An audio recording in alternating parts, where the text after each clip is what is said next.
Bonjour tout le monde, OGN, très content de vous retrouver du coup pour une nouvelle vidéo. La première, même si je dis pas de bêtises de cette nouvelle chaîne, je sais pas encore comment je vais gérer mes uploads, mais c'est potentiellement la première. Du coup enchanté, OGN Empire sur YouTube, mais qui du coup fait une nouvelle chaîne pour pouvoir parler un peu plus précisément de ses passions et d'autres jeux éventuellement auxquels je peux jouer. On se retrouve du coup aujourd'hui pour une vidéo du coup où je vais vous présenter une montre en l'occurrence. L'idée des vidéos en tout cas dans un premier temps sur les montres que je vais pouvoir éventuellement poster sur cette chaîne là, ça va être de vous présenter donc les différentes montres que je peux posséder dans ma collection. Euh, Vous expliquer aussi potentiellement le cheminement de pourquoi j'ai pris cette montre là au début, etc. etc. Éventuellement s'attarder sur quelques aspects techniques, même si l'idée c'est pas non plus de vous prendre la tête avec ça. Pourtant c'est passionnant, hein, mais j'entends que pour quelqu'un qui n'y connaîtrait pas grand chose, ça pourrait être vite redondant. Je vais essayer d'apporter une certaine pédagogie pour que ça soit facile et digeste à comprendre, mais vous allez voir qu'on s'y fait vite. Et si je peux éventuellement vous transmettre un petit peu cette passion qui m'anime, qui est donc l'horlogerie, et ça me ferait d'autant plus plaisir. Donc je vais essayer de faire ça correctement. C'est ma première, donc j'ai un petit peu de pression. J'espère que je vais pas trop vous ennuyer avec ça, mais bon, on verra bien. J'attends du coup vos retours en commentaire, hein. N'hésitez pas à vous manifester sur ce que vous avez pensé de cette vidéo, ce qui pourrait être amélioré, etc. Typiquement là je suis en train d'enregistrer, mais je sais pas si je vais mettre une musique par-dessus ou si je laisse la vidéo brute, c'est-à-dire ma voix et uniquement ma voix. Je sais pas. Je verrai, je ferai certainement des tests. Donc, on se retrouve pour la montre que vous avez donc sous les yeux. C'est une montre de la marque Orient. Pourquoi je commence par cette montre-là? Tout simplement, vous remarquerez, hein, j'ai des pouces qui sont très abîmés. Tout simplement parce que c'est ma toute première montre mécanique. Et globalement, certainement la toute première montre que je me suis achetée et qu'on pourrait qualifier du coup de vraie montre. J'ai eu d'autres montres dans ma jeunesse, mais j'en garde qu'un souvenir très vague. Et le seul souvenir que je pourrais avoir des peut-être deux autres montres que j'ai eues dans mon adolescence, c'est que c'était des fautes de goût sans nom. Donc on va pas trop y revenir. Autrement, celle-ci, ouais, c'est la première montre que je me suis achetée quand j'ai commencé donc à m'intéresser à l'horlogerie. Et c'est pour ça donc que je commence par celle-ci. Je vais peut-être essayer de me tenir à cette chronologie des montres que j'ai justement et que j'ai achetées pour que vous puissiez peut-être voir aussi le cheminement, etc. Je ne sais pas. Quoi qu'il en soit, du coup, cette montre-là, donc, c'est une montre de la marque Orient. C'est une marque que j'aime beaucoup et que j'ai tendance à conseiller notamment à toutes les personnes qui voudraient justement s'acheter une première montre ou s'intéresser un petit peu à l'horlogerie. Parce que c'est une montre, enfin une marque, pardon, qui a quand même beaucoup de montres abordables. Il faut savoir qu'Orient est composé de trois gammes. Une gamme d'entrée de gamme qui va donc être qualifiée donc de Orient. Il y a la gamme milieu de gamme qui, elle, s'intitule Orient Star. J'ai la chance d'en avoir une également, donc je pourrais vous la montrer dans une prochaine vidéo. Et autrement, il y a une gamme qui se veut, elle, haut de gamme et qui s'appelle King Orient. Donc voilà comment dissocier, on va dire, les différents modèles au sein de la marque Orient. Là, sous les yeux, d'ailleurs, accessoirement, c'est une Orient Bambino. On va en reparler un peu après. Et Orient, pour la petite anecdote d'ailleurs, c'est une marque japonaise qui fait partie du même groupe que la marque Seiko. J'imagine que la marque Seiko, déjà, ça doit commencer à plus vous parler. Et pour autant, Orient a pas grand-chose à envier finalement à Seiko. Mais ouais, Seiko très connu pour le coup, même dans le milieu du grand public. Eux aussi hein, ont différentes gammes. On a du Seiko 5, du Grand Seiko. Pareil, toutes ces gammes-là permettent de différencier ce que nous on qualifie d'entrée de gamme, milieu de gamme et haut de gamme. Et du coup, Orient fait partie donc du même groupe. C'est intéressant parce que du fait que cette marque-là fasse partie du même groupe que Seiko, c'est une marque qui bénéficie justement de tout le savoir-faire de Seiko. Donc de ce point de vue-là, c'est quand même assez intéressant et c'est aussi un gage de fiabilité pour le coup. Donc cet Orient-là, c'est une Orient donc Bambino, c'est son nom, c'est sa référence. Et il faut savoir que des Bambino, il y en a plusieurs, notamment Bambino version 1, Bambino version 2, version 3, jusqu'à version 4. On appelle ça les Bambino V1, V2, V3, V4, nous dans le milieu. Et donc ces différentes versions en fait vont apporter différents changements, c'est-à-dire que vous allez avoir des index qui seront différents, des aiguilles différentes, éventuellement aussi même un cadran qui serait différent. Mais globalement ça reste assez souvent la même montre dans les grandes lignes on va dire. Et du coup pourquoi j'ai acheté cette montre là? Parce qu'en fait grosso modo quand je devais avoir dans les 25-26 ans, peut-être 25 ans, je sais plus trop, bon, en tout cas c'est dans cette transition là quoi. J'étais un peu dans une espèce de relooking, c'est-à-dire que j'avais envie de changer de look. Je m'étais rendu compte qu'avec le temps, en fait, je m'habillais pas forcément très très bien. Et pour moi, en fait, dans un espèce de relooking, la montre faisait partie justement de ce process. Je me voyais pas en fait, enfin en tout cas je me disais que en me relookant et en essayant de peaufiner un petit peu mon style vestimentaire, avoir une montre pouvait justement aider à ça. Et du coup c'est de ce fait là que j'ai commencé à m'intéresser un peu à l'horlogerie et à ce qui pouvait se faire justement. Donc ce que j'avais fait moi en termes de démarche, c'est que je m'étais inscrit sur un forum qui s'appelle Forum à montre, qui est le forum le plus connu en fait de toute la francophonie. Et j'avais donc regardé beaucoup de topics qui s'étaient créés justement autour ce qu'on appelle nous des budgets découvertes, donc pour les personnes qui chercheraient justement à s'initier à l'horlogerie, avec des budgets un petit peu restreints. Et ce qui revenait souvent justement, parce que je n'étais pas le seul dans ce cas-là, il y avait plein de personnes sur le forum pareil, qui se présentaient comme étant nouveaux et qui recherchaient du coup une première montre à budget assez restreint. Et c'est donc cette montre-là qui ressortait le plus souvent de tous les topics. Alors il y en a d'autres, hein, mais en tout cas celle-ci c'était vraiment celle qui ressortait le plus souvent. Les gens disaient que voilà, la Orient Bambino c'était un excellent rapport qualité-prix, que les finitions étaient plus qu'acceptables par rapport au prix. Je vais parler du prix dans cette vidéo pour le coup, mais pour les autres vidéos en fait, je m'étais dit que ce serait intéressant de ne peut-être pas en parler, pour la simple et bonne raison que j'ai peur en fait que ça vous influence pardon, sur l'avis que vous pouvez vous faire de la montre en tant que telle. C'est-à-dire que grosso modo, je sais qu'il y a des gens, si je leur dis que par exemple que cette montre-là coûterait 5000 euros, la trouveraient absolument incroyable. A contrario, si je leur dis elle coûte 30 euros, ils seraient là en train de dire ouais bon au final c'est une montre sans plus. Donc je sais pas si le prix ici peut avoir une importance les amis, je vous laisse du coup me dire dans les commentaires ce que vous en pensez. En l'occurrence pour cette montre-là on va en parler. Donc c'est une montre qui moi quand je l'ai achetée en tout cas coûtait de mémoire entre 130 et 150 euros. Et il s'avère que les prix n'ont pas trop bougé. Il me semble qu'on peut la trouver toujours dans ces prix-là. Il y a même des sites qui la vendent plus cher pour le coup. Mais autrement, ouais, c'est dans ces prix-là que vous pourrez la trouver, 130, 150, grand maximum 180. Donc ça reste de l'entrée de gamme. À ce prix-là, il faut le comprendre, bien que ça reste une somme importante, hein, on est bien d'accord là-dessus. Mais il faut comprendre que dans le milieu de l'horlogerie, dans le milieu de l'horlogerie pardon, et dans le milieu des montres, 130 euros finalement c'est quelque chose de très abordable parce qu'on a quand même des montres qui coûtent plusieurs milliers d'euros, plusieurs dizaines de milliers d'euros, voire même centaines de milliers d'euros. Bon après ça commence à partir un peu dans l'extravagance, mais du coup 130 euros effectivement c'est quelque chose de très abordable. C'est pour ça qu'on parle ici d'entrée de gamme et vous le verrez au fur et à mesure des montres que je vais vous présenter, si en tout cas je viens reproduire le concept, que le prix des fois est vraiment justifié. C'est-à-dire que entre une montre à 130 euros et une montre à 1000 euros, le degré de finition est totalement différent. Le degré de précision également, enfin tout ça on en reparlera en temps voulu. Donc cette montre là voilà 130 euros et du coup je m'étais dit bon bah pourquoi pas, ça rentre dans mon budget, c'est une montre qui visuellement en tout cas me plaisait, elle me plaît toujours mais pour autant aujourd'hui c'est une montre que je porte plus et je vais en reparler un peu plus tard, mais du coup voilà elle remplissait pas mal de critères et du coup pour cette raison je me suis dit bah ok on partira donc sur ce modèle là, c'est un modèle recommandé par plein de gens et a priori peu de chances que je me trompe. Donc, je vais l'enlever de son socle pour que vous puissiez peut-être mieux la voir. Attendez, bougez pas. Hop. Alors, c'est pas évident parce que du coup, j'ai pas l'habitude de faire ce genre de vidéo. Et du coup, j'essaie de manier ça sans trop cogner les éléments autour de moi. Donc, cette montre-là est plutôt jolie finalement. Elle est plutôt fine. En termes de finesse, on est sur une montre qui fait 12 mm d'épaisseur. Ce qui est quand même assez fin en l'occurrence. J'ai des montres qui font... sans trop m'attarder, je vais vous montrer celle que j'ai à côté de moi que je porte aujourd'hui. Elle est quand même beaucoup plus épaisse, comme vous pouvez le constater. Mais bon, celle-ci, elle est pour plus tard. Et du coup, la 12 mm d'épaisseur, c'est vrai que c'est une montre assez fine. On peut la qualifier du coup de montre dress watch. Non pas parce qu'elle est fine, hein, mais par son apparence tout simplement. On est sur quelque chose donc qui est assez élégant. C'est une montre qu'on pourrait porter plus souvent ici avec une chemise ou un pull habillé ou un gilet, plutôt qu'un sweat, évidemment. Donc c'est aussi un critère qu'il faut prendre en compte lorsque vous achetez une montre, c'est de vraiment choisir la montre en fonction de votre style vestimentaire et de comment justement vous comptez la porter.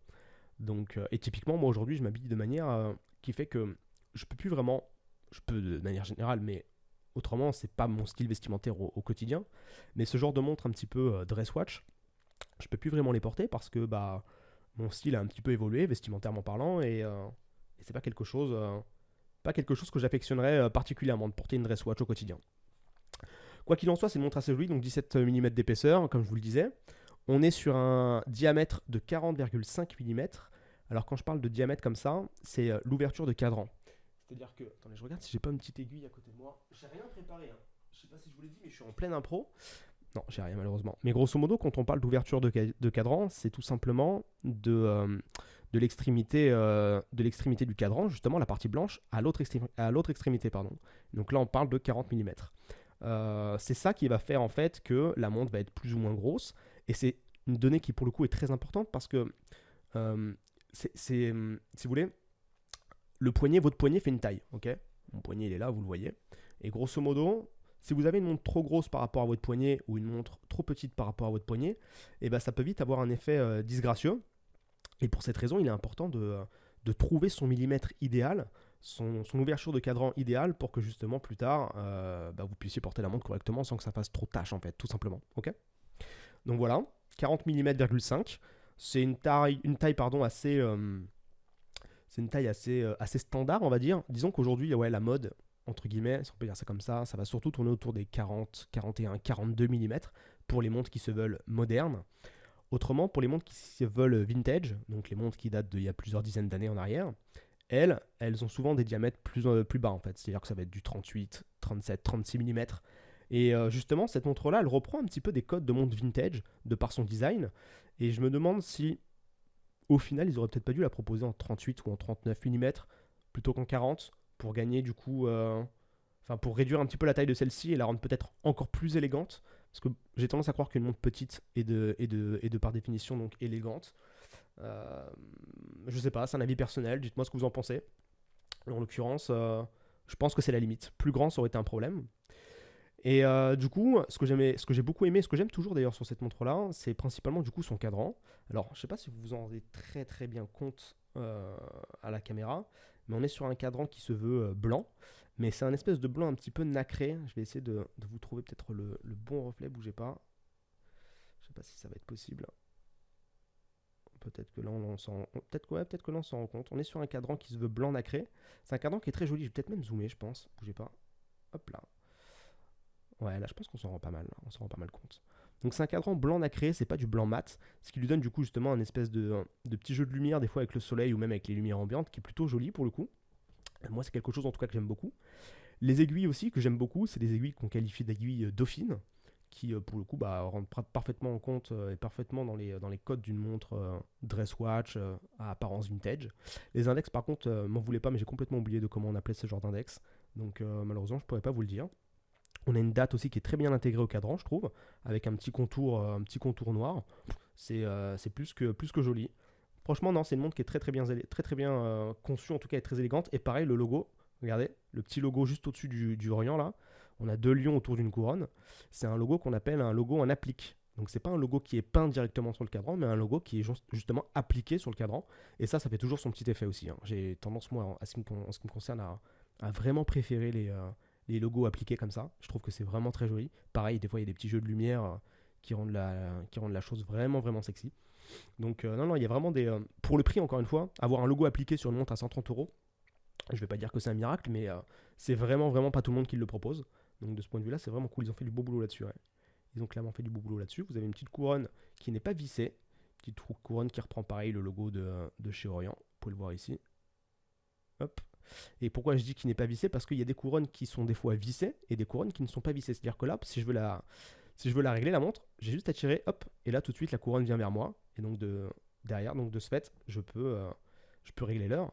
Et à l'inverse, des fois on a des couronnes qui sont vissées, donc c'est-à-dire que quand je les referme comme ça les couronnes et qu'après je les tourne, et bien elle va se visser et ça va permettre donc d'avoir une meilleure étanchéité. Ça aussi, hein, c'est des critères qui rentrent dans le prix, parce que c'est considéré comme tout simplement une option en plus, un peu comme une voiture en fait, hein, quand vous avez le GPS, c'est une option en plus, là typiquement une couronne vissée c'est une option en plus, et donc forcément ça fera gonfler le prix. En parlant d'étanchéité, du coup, c'est une montre qui est étanche à 30 mètres, 3 ATM. Donc, c'est tout simplement une montre qui résistera à la pluie et aux éclaboussures de quand vous lavez les mains, typiquement. Mais autrement, vous ne pouvez pas vous baigner avec cette montre-là. C'est pas une montre qui est conçue pour ça. Vous pouvez pas vous doucher non plus avec cette montre-là, puisqu'elle n'est pas étanche, en fait, ni plus ni moins. Elle est étanche juste aux éclaboussures et à la pluie. Ok. On est donc sur une montre mécanique. C'est vrai que j'en ai pas parlé, mais il y a quand même deux types de montres aujourd'hui, il faut le savoir. Des montres à quartz et des montres mécaniques. Quelle est la différence du coup entre ces deux-là? Attendez, je vais juste essayer de rapprocher peut-être un petit peu la lumière pour que vous ayez peut-être une meilleure visibilité. Hop. Ouais, ça a l'air d'être mieux, je pense, effectivement. Donc, quelle est la différence entre des montres mécaniques et des montres automatiques? Des montres à quartz, pardon. et des montres automatiques, parce que c'est vrai qu'il y a trois types de montres en fait. Les montres à quartz, c'est tout simplement des montres qui fonctionnent avec des piles. D'accord. Il y a une espèce de petit système électronique à l'intérieur de la montre, alimenté du coup par une pile. Et du coup, la montre donne l'heure grâce à cette pile-là. Et quand la pile elle est vide, il faut la changer, tout simplement. On va avoir des montres mécaniques, où là l'idée en fait, c'est à l'aide de la couronne de remonter du coup la montre, comme ça, de cette manière-là. Et en fait, en la remontant, ça va recharger entre guillemets la montre. Et du coup, elle va marcher un certain temps. Et le temps, en l'occurrence, où elle va marcher, bah, c'est le temps qu'il lui reste avant que la réserve en fait retombe à zéro. Et après, donc une fois à zéro, il faudra la re-remonter. Donc ça, c'est les montres mécaniques. Et on a les montres automatiques, qui elles en fait nécessitent une première fois un remontage manuel, comme une montre mécanique.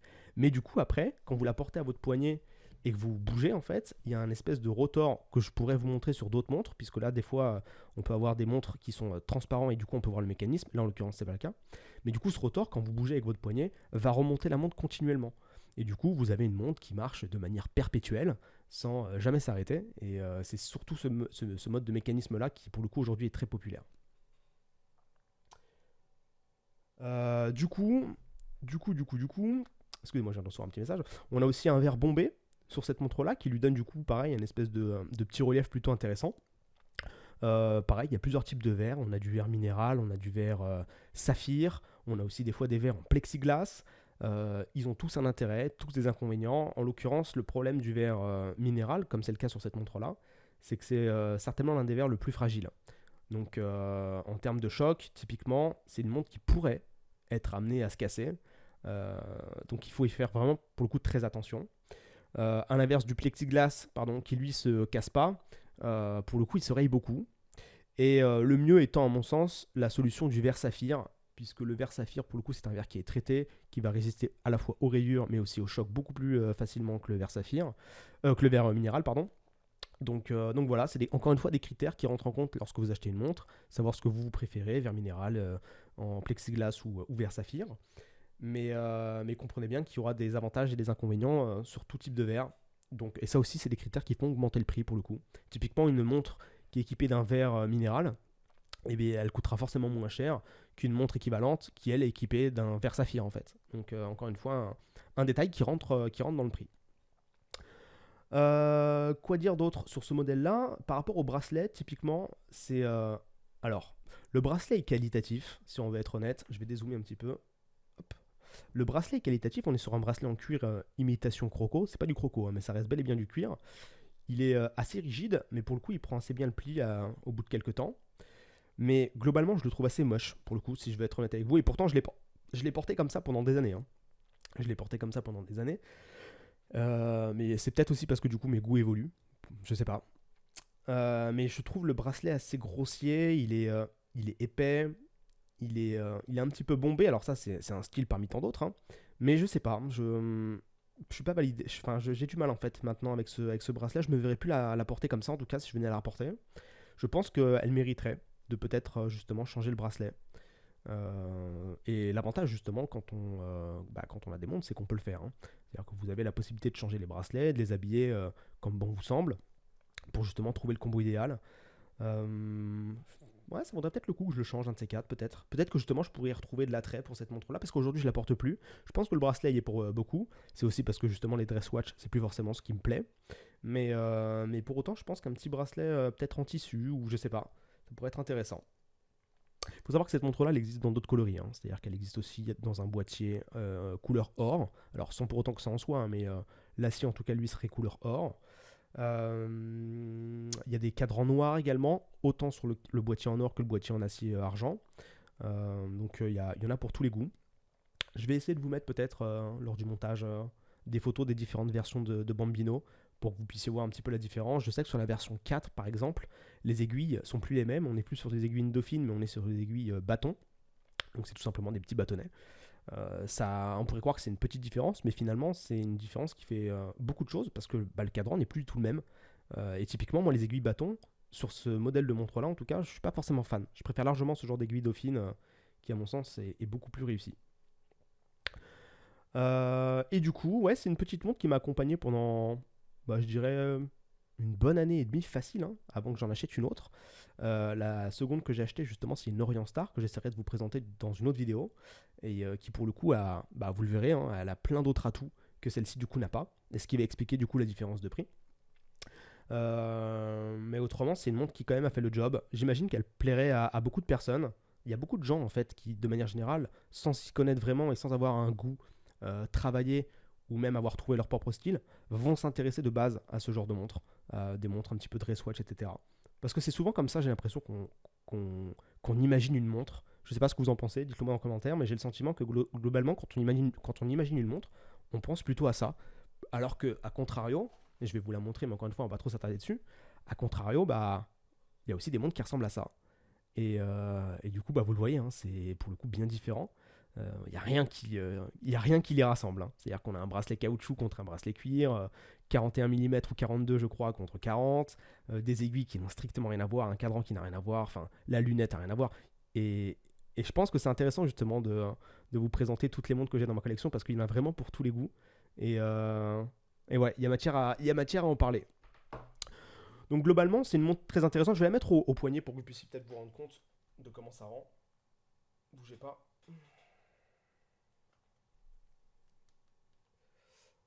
Je vais aussi vous dire la taille de mon poignet pour que vous puissiez vous rendre compte. Donc voilà, là je l'ai mise à mon poignet. J'ai un poignet qui fait 17,5 mm si je ne m'abuse. Donc 17,5 mm pour une montre qui en fait 40. Je vais peut-être faire le mode grand angle là. Donc c'est pas déconnant, hein. On peut voir que 40 mm typiquement sur mon poignet, ça marche très bien. Euh, Plus petit, ça marche aussi, hein. J'ai eu une montre en 38 mm à une époque que j'ai revendue, qui matchait plutôt pas mal aussi avec mon poignet. Mais globalement, ma taille idéale, j'aurais tendance à dire que c'est 40. 40, voire 41. Au-delà de 41, ça commence à être compliqué. Mais, euh, mais voilà, on peut le voir. Là, en l'occurrence, ça match vraiment, vraiment très bien mon poignet. Le rendu est bon. Très agréable à porter. Vous le voyez, elle est très, très fine, hein. Elle est très, très fine. Et en vrai, c'est vraiment, vraiment apprécié. Donc ouais, non, je pense qu'en fait, c'est une montre avec laquelle je me rends compte là, en faisant la vidéo, avec laquelle je pourrais éventuellement renouer de l'intérêt. Mais pour ça, il faudrait donc que je lui change le bracelet. Parce que pour moi, le bracelet, c'est une faute de goût. D'ailleurs, on peut le voir, hein, la petite boucle ici qui est alors pas brodée, mais en tout cas floquée par le nom de la marque Orient. Plutôt sympa. Plutôt sympa, mais ouais, le bracelet mériterait d'être changé. Je vous ferai peut-être un retour sur une autre vidéo où j'aurai changé le bracelet. Je pense que j'ai fait le tour sur la montre. Très franchement, de manière générale, cette marque-là, je la recommande. C'est-à-dire que toutes les personnes qui sont venues me voir, que ce soit en privé ou dans mon cercle d'amis, qui m'ont demandé des conseils sur les montres, eh bien, instinctivement, moi, je redirige souvent vers Orient ou alors vers Seiko, puisque on parle souvent des montres. Attendez, on parle souvent des montres suisses, mais il faut savoir que les montres japonaises sont aussi très très très qualitatives, hein. Parce que déjà d'une, on a ce que j'ai tendance à croire en tout cas être euh, l'exigence japonaise. Pour moi, le Japon et tout ce qui est japonais, bah, c'est souvent signe de qualité. En tout cas, c'est comme ça que je le perçois. À juste ou fausse raison, j'en sais rien. Et du coup, ouais, non, j'ai tendance à rediriger vers Seiko ou vers Orient parce qu'à mon sens, c'est des montres qui mériteraient d'être plus populaires, surtout pour Orient. Ils proposent vraiment des modèles très intéressants. Donc ouais, vraiment à se diriger les yeux fermés vers ces modèles-là. Je vais essayer de vous faire aussi écouter peut-être le bruit du remontage quand vous remontez la montre. Je sais pas si ça va s'entendre au micro, attendez.